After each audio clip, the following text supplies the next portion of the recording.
आइए आज हम लोग अवतल दर्पण के सूत्र के निगमन के लिए पढ़ेंगे। अवतल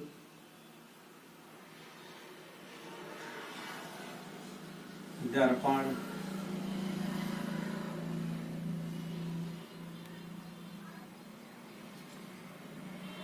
के लिए सूत्र, इसका निगमन कैसे करेंगे।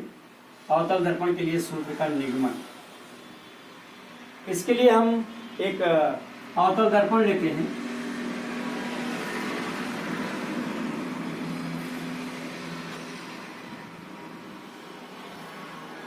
यम1 और यम2 ये एक अवतल दर्पण है और जिसका मध्यबिंदु P, जहां ये ध्रुव है, और P इससे एक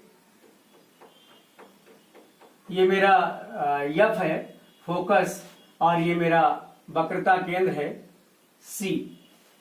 तो P से और वक्रता त्रिज्या C, P से C तक की दूरी ये फोकस की 2 गुना होती है। वक्रता केंद्र वक्रता त्रिज्या फोकस की 2 गुना होती है, और वक्रता केंद्र, फोकस और ध्रुव को मिलाने वाली रेखा मुख्य अक्ष कहलाती है। अब हम देखते हैं इस मुख्य अक्ष पर एक वस्तु लेते हैं ओ डैश, एक वस्तु लेते हैं O और O डैश। अब O डैश से मुख्य अक्ष के समांतर हम एक रेखा आपतित करते हैं दर्पण पर, जो बिंदु A पर जाके आपतित होती है। और फिर यहीं से प्रकाश का सिद्धांत है कि जब कोई किरण, प्रकाश की किरण जो मुख्य अक्ष के समांतर आई है, वो दर्पण पर पड़ने के पश्चात अपने फोकस से परावर्तित होकर के सीधे निकल जाएगी। अब हम O डैश से फिर एक वक्रता केंद्र से एक किरण हम गुजारेंगे,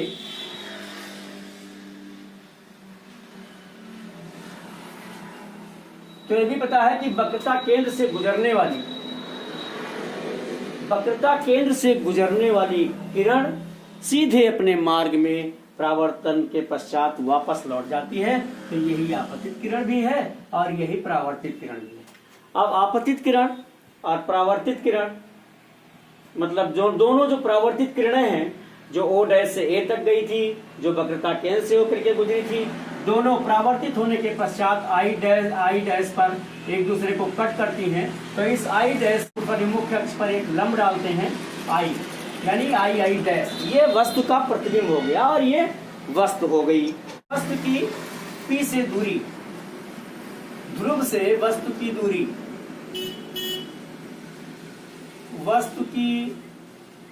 दूरी, इसको हम ऋणात्मक लेंगे, ऋण U हो जाएगी। और प्रतिबिंब की, ध्रुव से प्रतिबिंब की दूरी ये हमारी ऋण V हो जाएगी। और फोकस दूरी हमें पता है, फोकस दूरी को हम F से लिखते हैं। फोकस दूरी से हम F लिखते हैं, -F हो जाएगा। और जो वक्रता त्रिज्या है, वक्रता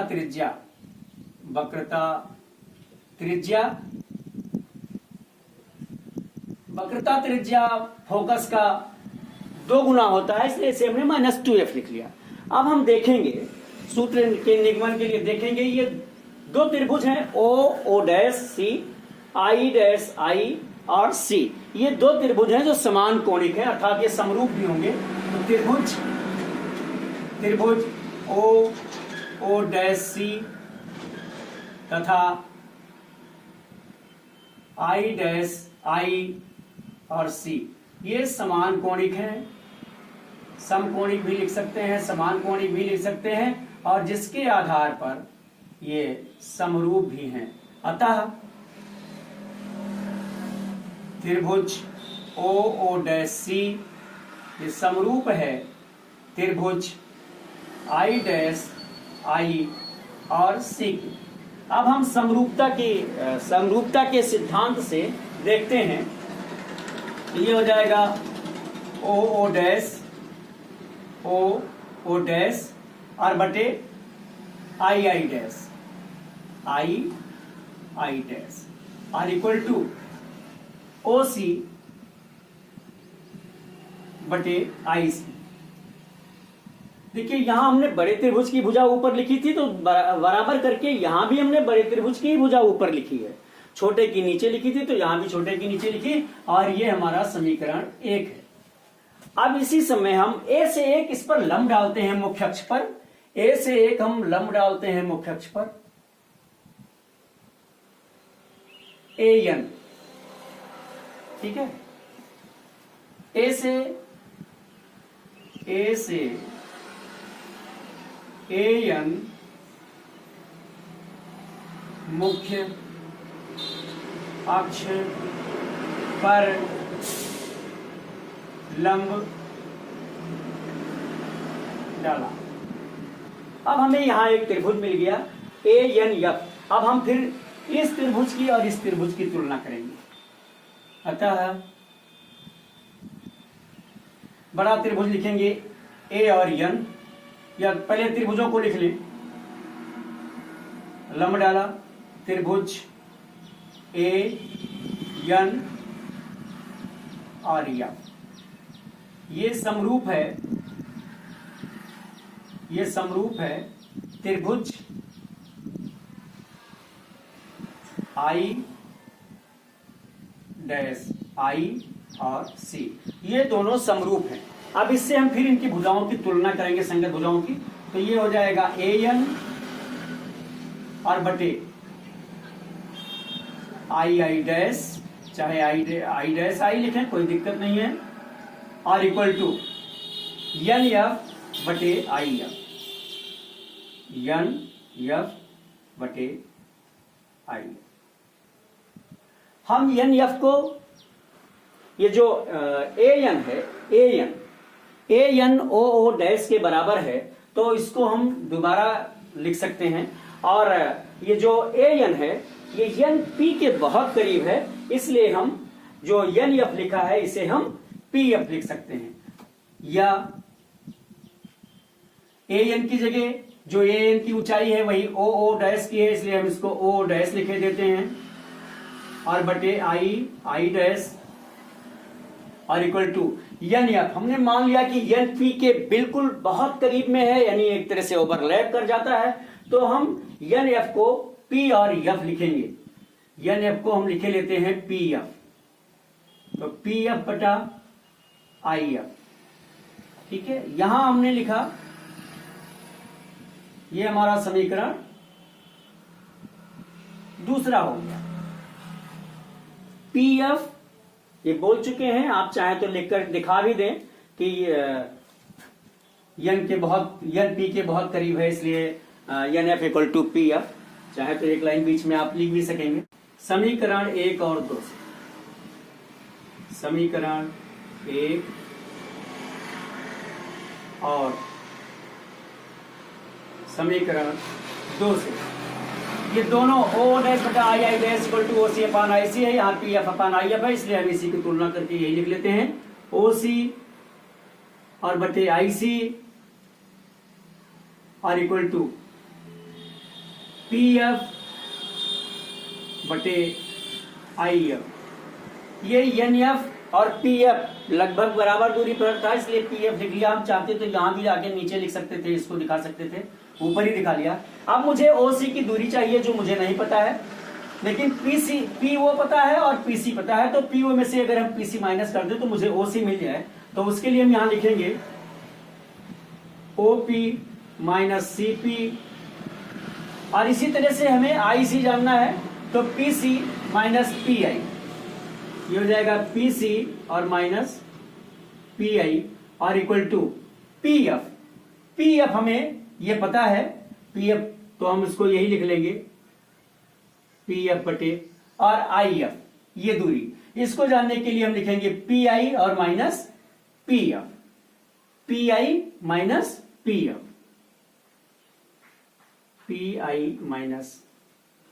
अब जब हमें ये OP minus CP upon P C minus P I equal to P F upon P I minus P F, इतना मिल गया। तो इसके लिए अब हम इधर थोड़ा देखते हैं।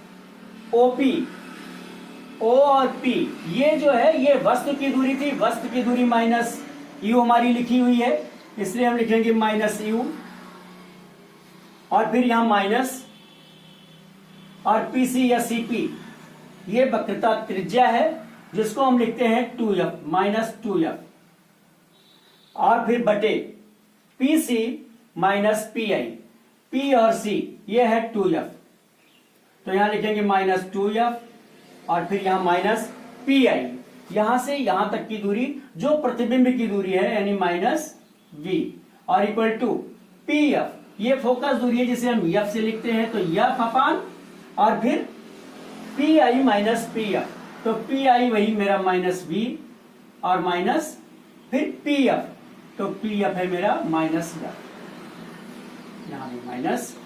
अब इसको हम क्रॉस मल्टीप्लाई भी कर सकते हैं, एक स्टेप और बढ़ा करके भी कर सकते हैं, या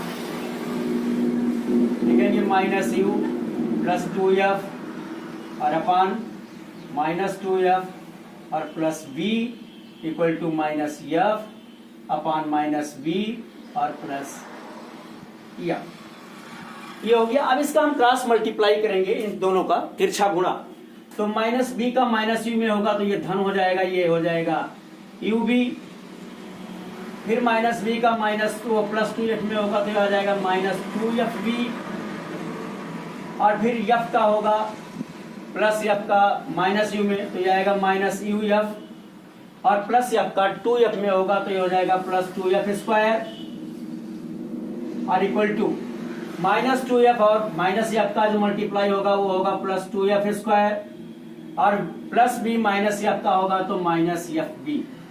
अब हम अगर इसे ट्रांसपोज करेंगे तो दोनों तरफ 2f स्क्वायर है, दोनों के निशान सेम है। ट्रांसपोज करने पर, इन पक्षांतर करने पर अगर हम 2f को इधर लाएंगे निशान बदल जाएंगे, यानी हम इसको यही भी काट सकते हैं। तो मेरा जो आएगा नीचे वो क्या आएगा, ub और माइनस uf, और इक्वल टू इधर माइनस fv है, और इधर से माइनस 2fv था उधर ले जाएंगे तो प्लस 2fv हो जाएगा fv। अब यहां फिर बचेगा ub माइनस uf और इक्वल टू fv। अब ये समीकरण मेरा तीसरा आया, ये तीसरा समीकरण आया, और समीकरण 3 को uvf से भाग देने पर, समीकरण 3 को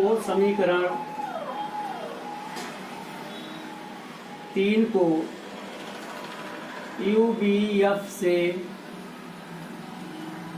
भाग देने पर, जब हम इसे भाग देंगे तो यह आएगा ub